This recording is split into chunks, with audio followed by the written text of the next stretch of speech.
Buenas tardes. Bueno, antes de ver las obras de las que voy a hablarles en esta ocasión, quiero hacer presentar el contexto de algunas revistas y de algunos autores. En la década de los años 90 hubo un boom en la ciencia ficción mexicana. No quiere decir que no hubiera ciencia ficción en México antes o que no la siga habiendo actualmente, sino que hubo un boom. Se publicaron muchísimos libros, muchísimas revistas, fanzines, se hacían muchos eventos. Entonces, por ejemplo, aquí vemos algunos de los libros que se publicaron.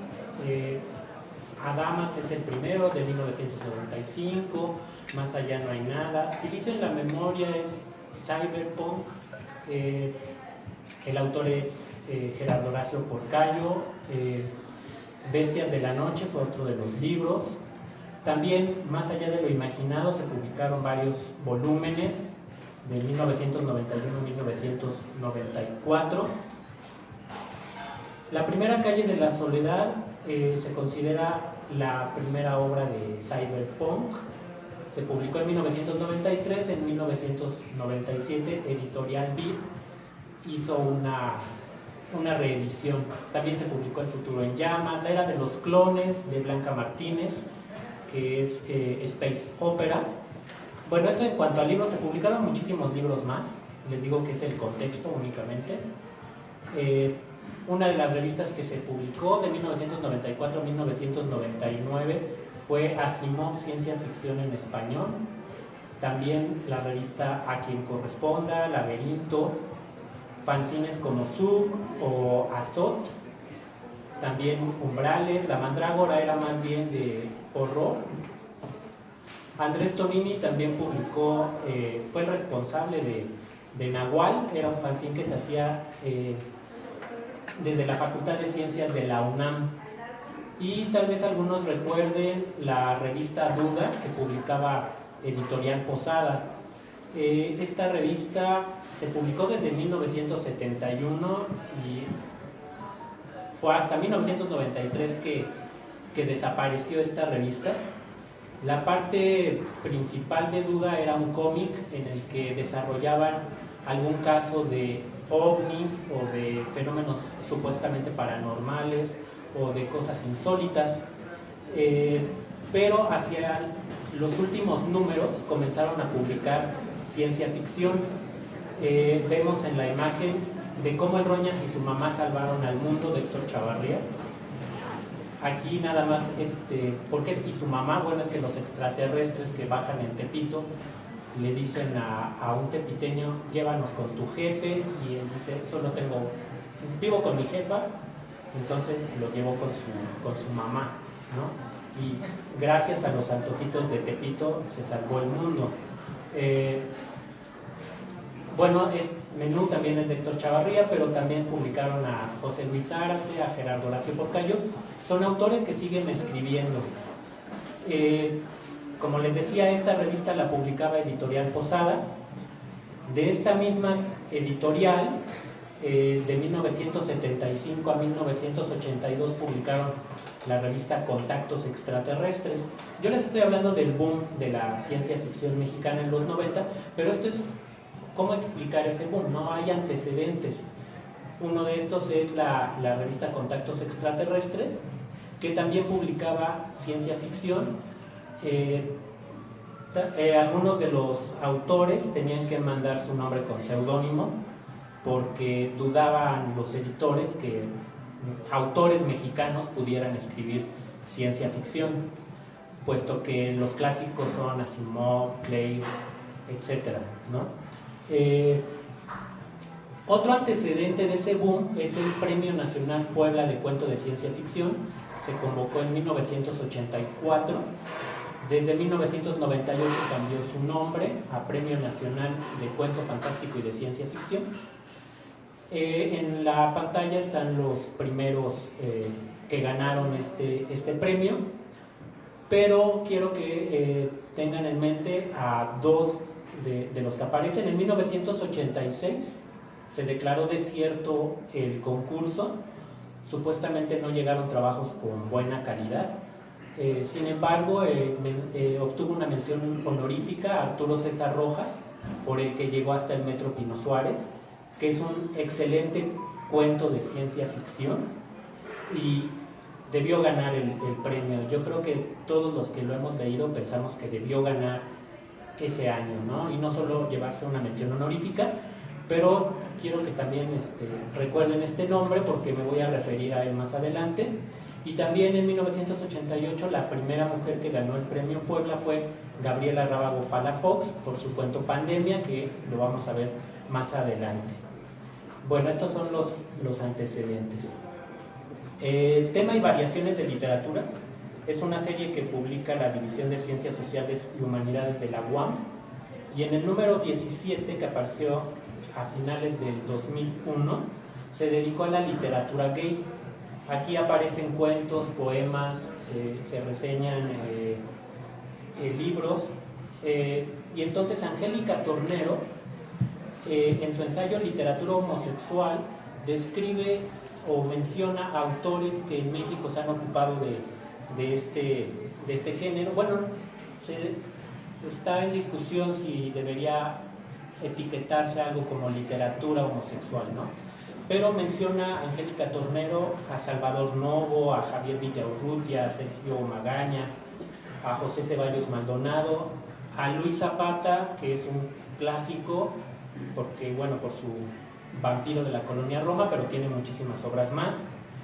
Y finalmente llega con Arturo César Rojas, que es el que les decía que obtuvo mención honorífica en el premio Puebla.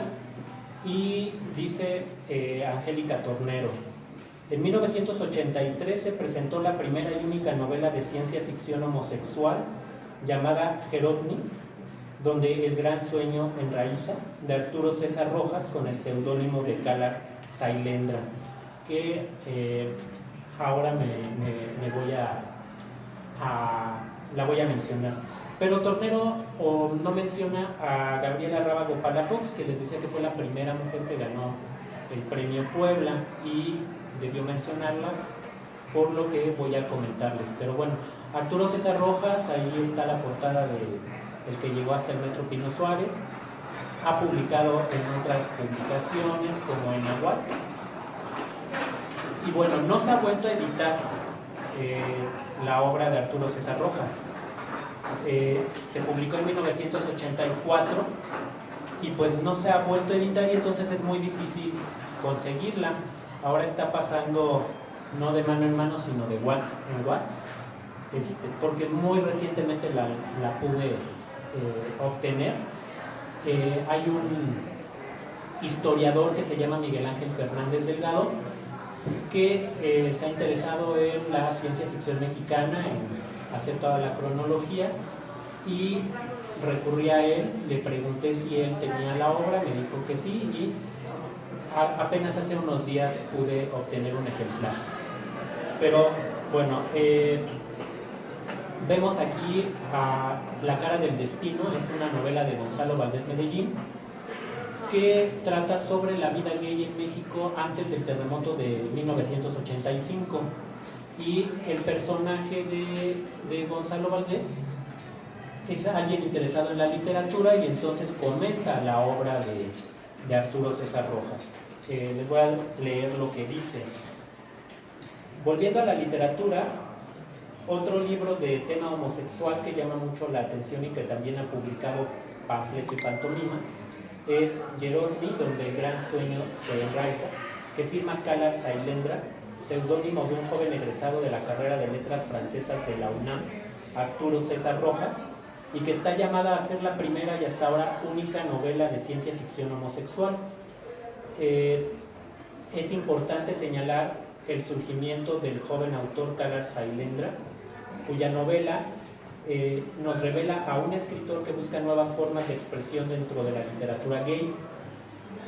Es epopeya, mas no estamos ni ante el copy de la guerra de las mariquitas, ni ante un Homero cholo.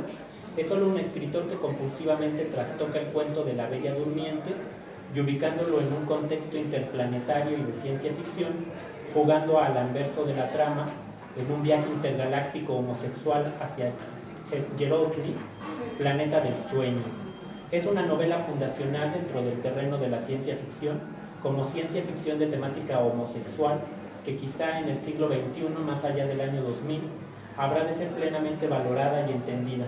No obstante, bien vale subrayar lo que del autor ha escrito Luis Zapata. Carla Sailendra, lo cita, Carla Sailendra emprende el relato de una aventura que es también y quizá primordialmente una aventura de lenguaje, apoderándose de los recursos poéticos de la época. Así, la literación invade la prosa en una vocación continua de las resonancias del verso.